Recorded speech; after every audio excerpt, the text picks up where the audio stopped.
Hola a todos y todas y bienvenidos a otro episodio de Puntos de Experiencia. Hoy estamos aquí con Uriol Ripoll y volveremos a traer otros dos temas para comentar. Como sabéis, en el momento que os apetezca podéis también aportar temas o incluso proponer asistir a una de estas reuniones y así participar directamente del debate. Sin nada más que comentar, adentro.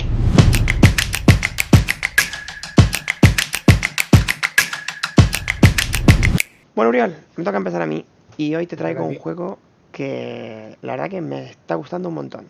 Lo pude jugar y de hecho, aunque no está diseñado para ello, lo jugué medianamente en modo cooperativo, jugué con mi hermano Ujú. y al final jugamos en pantalla compartida. Y el juego se llama Chance of Sonar. Es un juego que va sobre el lenguaje, tienes que hacer desencriptación de lenguajes. No es un sistema que sea letra a letra, sino que es un No. sistema que es por palabra, de símbolo a palabra. Y es muy curioso porque cuando estuve haciendo el análisis sobre el juego vi que no estaba diseñado por ningún lingüista, o que no había ni siquiera ningún lingüista en el grupo, sino que simplemente eran diseñadores que la mecánica les interesó y comenzaron a desarrollar y diseñar en esa línea. Y la verdad que me pareció muy interesante por la cara que pones, asumo que lo conoces. Sí, sí, lo juego me lo han recomendado varias veces. Y reconozco que soy cero fan de este juego. No sé por qué no entro con él. No entro. Me parece, vale, no sé. Pero son aquellas cosas que dices, estás jugando y dices, vale, no soy la persona para este juego. Lo que estaba mirando ahora es quién era la gente que lo había desarrollado, porque a mí me sonaba que eran la misma gente que había hecho algún otro tipo de juego. Y no lo estoy viendo. A ver, Randis, que es el... Bueno, mientras buscas, has Sí. comentado una cosa muy importante, es el no soy la persona para este juego, ¿no? Y que es algo de lo que muchas veces cuando llevamos algo al aula tenemos que es algo que tenemos que tener en cuenta. Que al final no es llevo este juego porque me gusta, sino es llevo este juego porque creo que puede gustar a mis estudiantes y sobre todo porque sirve para el objetivo educativo que tengo, que puede ser desde la línea de motivarlo hasta trabajar el contenido específico X o la competencia o la habilidad que sea. Y además yo creo que también es interesante tener claro que hay algo que a ti puede no gustarte, pero que es útil, pero a ti no te gusta, no pasa nada. Claro. Porque de hecho tú puedes jugar o decir, voy, estoy jugando este juego como juego y puedo reconocer el valor que tiene y me parece que toda la mecánica que tiene de cómo se genera, cómo se aprende un lenguaje es interesante. Y a partir de aquí daría mucho como para poder hablar sobre cómo aprendemos una lengua, de qué forma la podemos aprender y podemos ir descubriendo cierto tipo de cosas que me parece que son chulas, ¿no? Intentar ver, descubrir los detalles, porque en el fondo el juego va de esto, va de entender una lengua y en ir creándola. Pero quizá no es el juego que tú luego te sentarías en tu casa para jugar. Claro, al final, Es- sobre todo creo que trabaja mucho el proceso mental que tú haces para deducir ciertas cosas en el juego, es al final el proceso que hace que interiorices mucho de ese vocabulario. Entonces no es lo mismo que me digan un listado de 20 palabras o los verbos en inglés típicos que hay que aprenderse las tres columnas, que yo logre el descubrir pequeños matices. El otro día lo comentaba con una persona con la que iba en el coche, que me decías que hay muchas cosas en inglés que hay que aprenderse de memoria, digo ya, pero hay muchas que tienen sentido y capaz no te las enseñaron con sentido. Como por ejemplo podía ser el will, que se utiliza para el futuro, es porque Ujú. will es tu voluntad. Will significa voluntad en inglés, entonces tú muestras la voluntad de hacer tal cosa en el futuro. O el maybe, yo creo que hasta no sé qué curso de la ESO, que no hice un clic y dije, la maybe es may de poder y be de ser. Entonces, podría ser que Sí. puede ser. Pero hasta mí era una estructura que era una palabra, en 5 letras, que era maybe, y se acababa. Que el hecho de aprender por lógica y no por memorización, pues lleva un aprendizaje mucho más profundo, ¿no? Luego aquí abrimos un melón que es juegos en los cuales aprendemos un lenguaje, aprendemos a comunicarnos de alguna manera, ¿no? Ahora no puedo ir a buscarlo, pero está allí encima. Un día lo pondremos en los comentarios, ¿eh? Añadiremos. Un día fui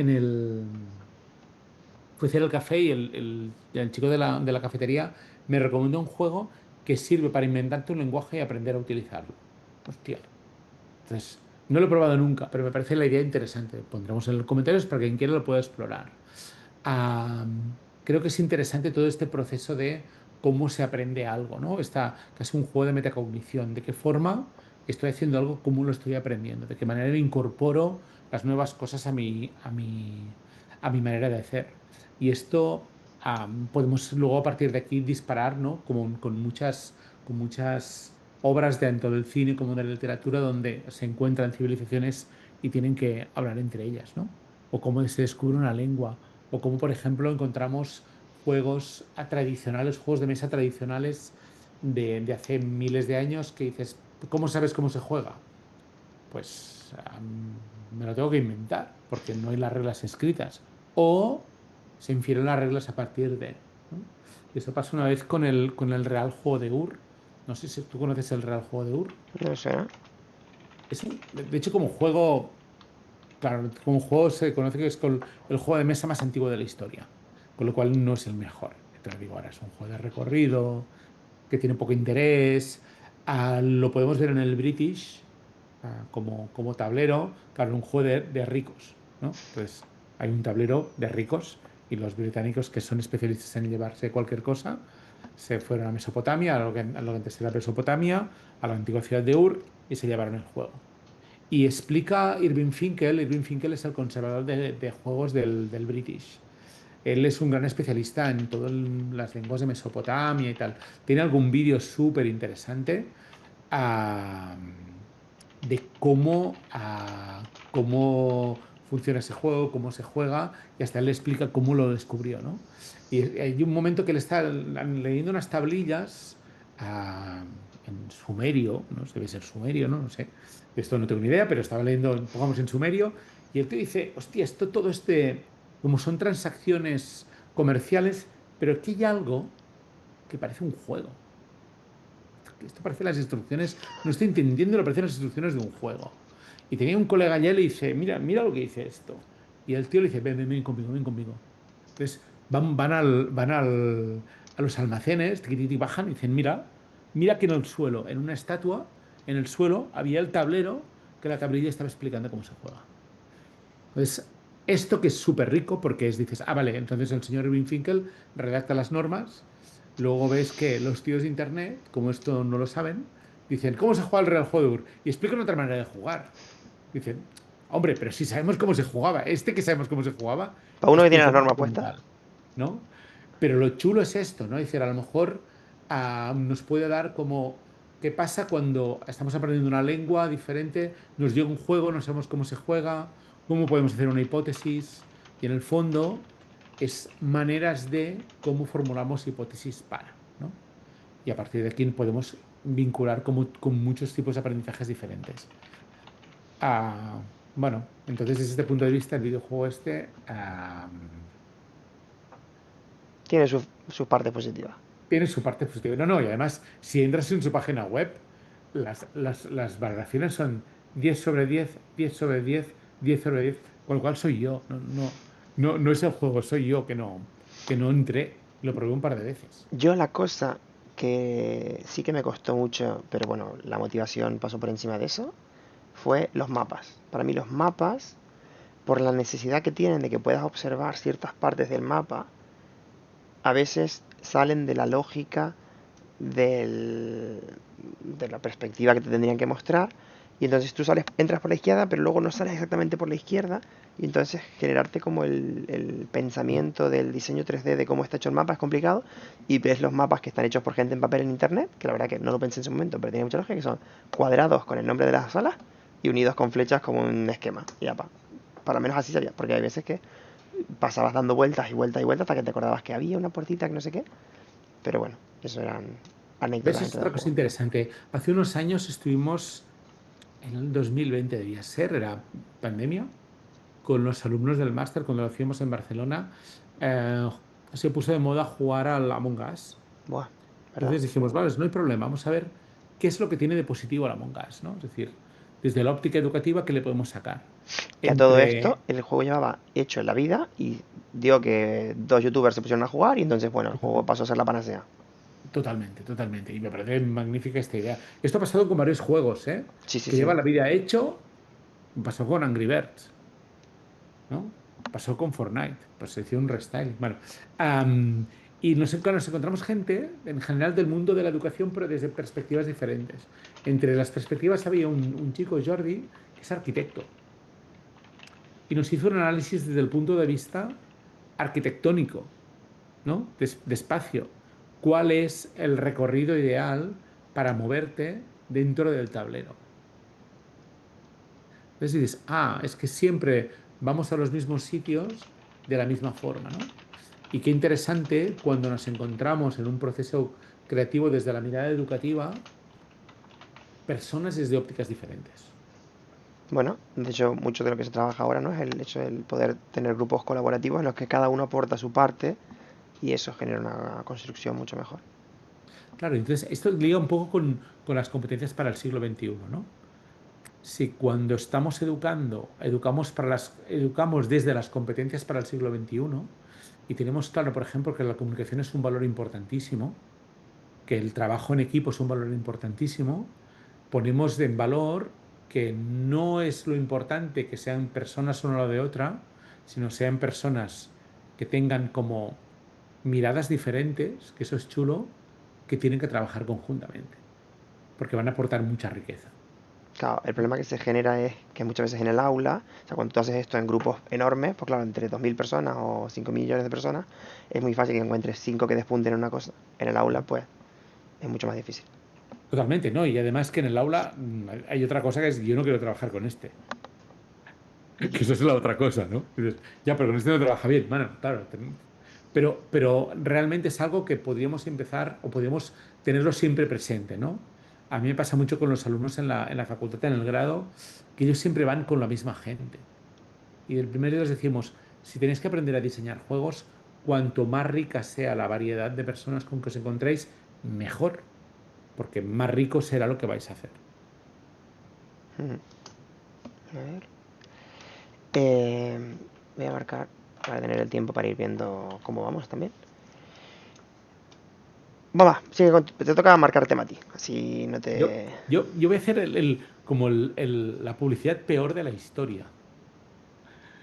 Aviso, es la peor publicidad. Porque esta tarde estaba trabajando en una cosa y he tomado algo que yo diría que está descatalogado y está descatalogadísimo, con lo cual lo puedo traer sin ningún tipo de problemas. No solo creo que está descatalogado, sino creo que se puede encontrar en los bajos fondos pirateado. Con lo cual, yo ya lo dejo. Como soy el autor, haced lo que queráis. ¿Vale?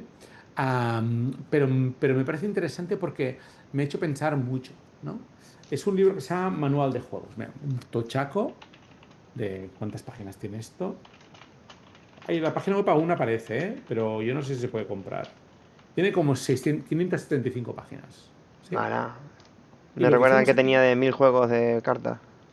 exacto. Lo que hicimos aquí fue tomar toda la vida de una escuela, lo hicimos con Jordi Lorente, con un especialista en juegos. Él es profesor en esos momentos es profesor de secundaria. Y dijimos, vale, vamos a tomar la vida de una escuela y vamos a hacer juegos para cada momento, ¿no? Por ejemplo, tenemos aquí ah, juegos para cuestiones especiales, juegos para inicio de curso, juegos para fiestas, juegos para cuando vamos de excursión, grandes juegos en la naturaleza.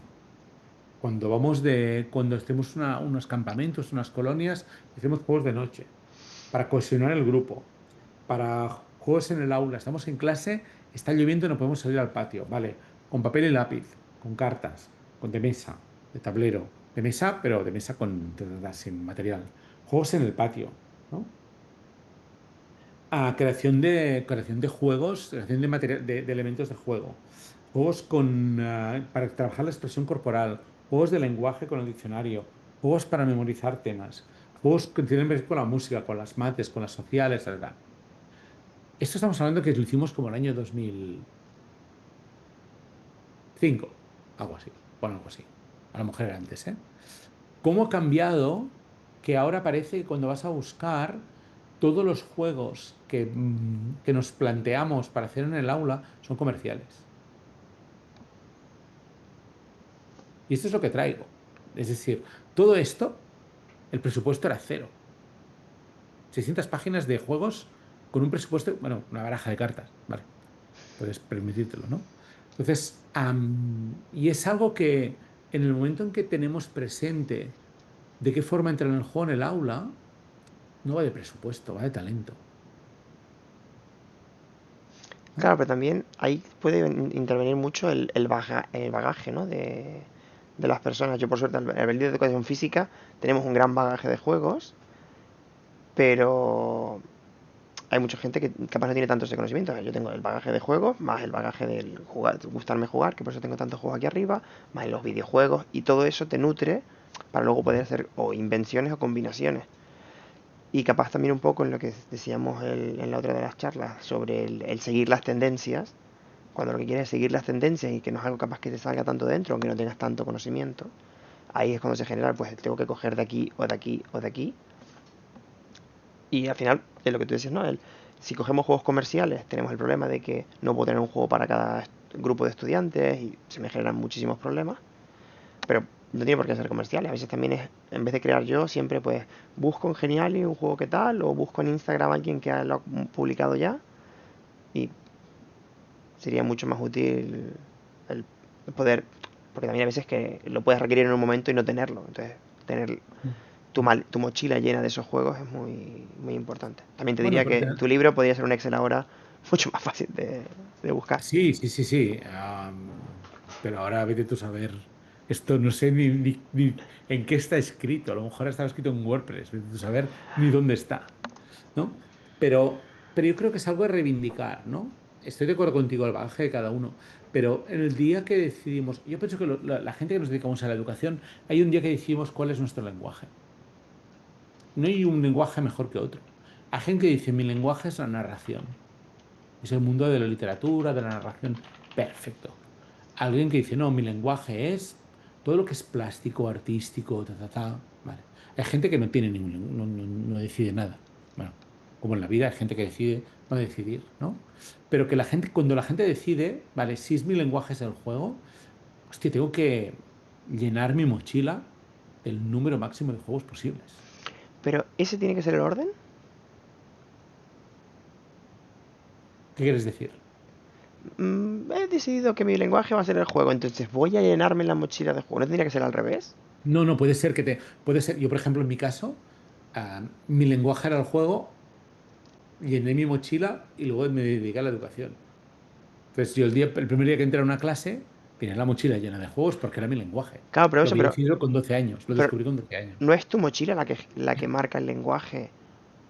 Pero claro, si yo ahora me dijese, mi lenguaje tiene que ser la narrativa, pues tendría que empezar a crearlo, entonces ya no es orgánico, Pero ya es puede forzado. pasarte, ¿no? Es decir, puede pasarte que dices, hostia, en un momento de mi vida, por ejemplo, en mi vida docente, mi lenguaje era la música. Y digo, vale, pues entonces, y yo era, es que era muy loco, porque mi especialidad, cuando estudié el grado de Magisterio. magisterio, era ciencias experimentales y matemáticas. Pero yo era de música, que era como muy loco, ¿no? Dices, hostia, yo salí en teoría para dar clases de mates, física y química, a lo que ahora es primero y segundo de eso, pero luego la realidad me llevó a hacer clases de música porque había estudiado música muchos años en el conservatorio. Entonces, tuve que empezar a especializarme en pedagogía de la música cuando no existían estudios de esto. Bueno, no pasa nada. Esto nos Bueno, puede pasar, a mí me pasó con el inglés, yo soy de educación física y acabé entrando por inglés y sacándome las OPO por inglés. ¿no? Es decir, yo creo que al final no pasa nada, pero el día, ya sea porque tú vienes con la mochila llena o ya es porque empiezas, hay un día que dices, me tengo que poner a saber todo el máximo número de cosas posibles, ¿no? Entonces, si solo son juegos comerciales, a mí me falta algo. Claro, no, al final tienes que poder tocar todos los palos. Hay que poder tocar, pero además, sobre todo pensando en esto, es decir, que tú puedes llegar a un aula y dices, es que no hay nada, no tengo material, ¿no? Ujú. Y debes poder hacer la clase igualmente sin un material concreto. Ya, yo ahora tengo suerte que el centro en el que estoy tiene más recursos y Y claro, hemos podido crear un tablero, pero bueno, con una cortadora láser que no tiene el centro, la tiene la UAB, ¿no? La Universidad Autónoma de Barcelona. Pero Ujú. bueno, hemos podido comprar la madera para hacerlo, el filamento y otras cosas que da muchísimo juego. Pero bueno, es verdad Claro. que no siempre hay y al final cortas, papel, no sé qué, tijera, línea y todo sale. Mm. Entonces aquí la cuestión está, el punto donde cuando llegaba, ¿no? Es decir, ahora que vivimos en la época donde tenemos toda la información a un clic, porque en el fondo todo lo que está en este libro, ya te digo, el libro creo que está pirateado. Lo he puesto ahora y me ha parecido que estaba en una de las redes piratas básicas. Me pareció en Google, ¿eh? O sea que... am, pero en el momento en que te encuentras materiales y materiales y grandes cantidades de materiales de juegos de todo tipo, parece que cuando vas a hacer una formación, y me ha pasado a mí, como formador, dices, tienes que llevar tu maleta de juegos. Entonces, ¿qué pasa si no llevo nada? Que te me lo he hecho muchas veces, ¿no? Llego el primer día y no traigo nada, ¿no? Pues que hasta Dices, que llegue el resto de estudiantes del máster, tú y yo nos aburrimos. no, porque sin nada, con papel y lápiz puedes jugar a un montón de cosas. Bueno, charlamos y ya está. Sí, eso sí. Pero, pero con papel y lápiz, por ejemplo, ¿no? El otro día estuvimos jugando al Dungeons of Numera, que no sé si lo tienes Sí, apuntado. mm, no sé si le llegamos a comentar en alguna de las, No lo quemamos hoy, de no las lo otras quemamos hoy. charlas. Hagamos un spoiler para otro episodio. No lo apuntes hoy, no lo apuntes hoy. Que sepáis que es un juegazo. Es magnífico. Pero vamos a apuntarnos que un día vamos a hablar de juegos de papel y lápiz. Porque creo que es todo un mundo, ¿no? Y donde podemos ir descubriendo. Hostia, juegos de papel y lápiz, más allá del juego de los cuadraditos, ¿no? Que el que habíamos El hecho oso. el oso, ¿no? Pero hacer un laberinto, las carreras de bolis, ¿no? Todas estas cosas en las que empiezas a explorar, pero lo que buscas por internet, no te lo acabas. La Pero, cantidad de... ¿sabes que hacer esto es muy perjudicial para la educación, no? Porque los juegos de papel y de lápiz son uno de los inconvenientes entre la atención del docente. Yo bueno, me recuerdo de muchas clases de haber tenido ahí jugando a los son no sé qué tal, eso implica que la atención del docente era mínima. Pero, Si damos un repertorio a los estudiantes de ahora, esto podemos es tirarnos hacer. Yo piedra. alguna vez lo he explicado, que hemos hecho alguna partida con los alumnos del grado, en la asignatura de creación de juegos, hemos hecho algún juego de papel y lápiz, y siempre les digo, vale, yo os lo enseño, lo podéis usar en todas las clases menos en la mía a partir de ahora. Que las mías ya no pueden porque no les da la vida, ¿no? Porque es crear, crear, crear. Pero, hostia, son juegos que es magnífico, ¿no? El juego del ataque de marcianos, donde dibujabas naves espaciales y el otro calculaba, doblaba el papel y pam, a ver si daba, ¿no? Hostia, una cosa tan simple como esto, es como un gran campo para explorar. Y luego las barajas de cartas, por ejemplo, ¿no? Yo te Me digo, acuerdo tenía ese libro azul de mil y un juegos de naipes y Claro, es que no además se acababa. dan para lo que quieras y más. Y sobre todo cuando nos encontramos con esto, es decir, estamos haciendo un proceso de creación de juegos con adolescentes. Ah, perfecto, ¿no? ¿Y qué hacen? Un juego de la OCA. Dices, vale, pero La boca. ¿por qué no partes? No, porque ellos han querido hacer esto ya, porque no saben nada. Entonces, trae unas barajas de cartas, enséñale 7 8 juegos de cartas que se alimenten de mecánicas y a partir de aquí que empiecen a crear. Bueno, es que otra cosa que nos encontramos en el aula es que es muy complicado a veces sacarlos de ciertos juegos que se saben porque el proceso de aprenderse un juego les es abrumador y entonces pues juegan al uno porque las cartas son bueno, juegan al uno y siempre, no sé cómo lo hacen, pero hay 14 reglas que son diferentes a las que ponen en el manual, como en todos los juegos, y cuatro juegos más, el ajedrez que suele haber un tablero Contando, por clase. contando que el uno es la versión comercial de un juego tradicional, ya está bien. Compro. No, no compres que es comercial, usa el otro. Pero a mí me gusta que se inventen. Sí, sí, es un juego tradicional, ¿no? Por ejemplo, el come mierda, ¿no? También conocido como el Dalmuti o el Capitalista, que es el mismo juego. Si se vete apuntando cosas que vamos diciendo. Yo no he apuntado nada, ¿eh? Soy un Ya te desastre. veo ya. Ya, pero ¿sabes qué he pensado? Es que vamos a hacer vamos a explicar esto. Hemos dicho que iremos apuntando las cosas que vamos diciendo. Entonces, si apunto, a mí se me oye el teclear. Yo a mí, no sé si también, habrá que comprobarlo Creo que después. no, creo que a ti no se te oye. Ah, ¿Has bueno, apuntado? yo tengo casco. Ya, no sé si se ha apuntado cosas, a ver. Sí, Sí, sí, como yo mierda, multicapitalista. El capitalista. ya me corrige los apuntes ahora. Es el mismo juego, sí, luego lo pondremos. Y es muy bueno porque el Dalmuti es la versión comercial hecho por Richard Garfield Magic, y Magic the Richard Gathering. Garfield King of Tokyo, ¿vale? El Y King un of momento que Tokyo se ve dice desde aquí. él, sí, está por aquí, está aquí. Sí. Sí. Yo puedo sacar Magic si Dice, quieres. Magic no, no encontrarás Magic aquí. Perdón, y Richard Garfield dice, este lo jugaba yo en la facultad. Magnífico. Entonces, tienes ser come mierda, tienes ser capitalista, tienes no sé cuántos. Y me acuerdo una vez en Irlanda con unos franceses donde dije, vamos a jugar, ¿no? Y preparé una baraja del capitalista con 3 barajas y me dicen, no, con uno podemos hacerlo. Y había una nueva versión. Y dices, hostia, qué guapo, ¿no? Vas descubriendo versiones nuevas del mismo juego. Pues esto es algo que como proyecto de aprendizaje, como enriquecer el tiempo libre el día que está lloviendo, no pueden bajar al patio, son grandes herramientas como para poder hacer. Pues bueno, vamos a cerrar con esto. Tenemos todos esos juegos que no requieren de esta compra. Hemos hablado también de, bueno, del aprendizaje de lenguas, ¿no? Y el cómo interiorizar mejor todos los aprendizajes, el aprendizaje más profundo que puede salir. Y del lenguaje de los docentes, que ya sea porque los coges o porque te viene, pero que es muy importante saber cuál es tu lenguaje y darle un buen uso. Porque si estás en un lenguaje que no es el tuyo, tampoco vas a... Y yo creo que es como decidir el momento que es cuál es tu lugar en el mundo, ¿no? Como docente. Mi lugar en el mundo es este. Y no es mejor uno que otro. Y los claustros son ricos si tienes gente que tiene claro cuál es su lugar en el mundo. Va, pues con este mensaje bonito los dejamos. Nos vemos en el próximo. Venga, Hasta hasta la luego. próxima.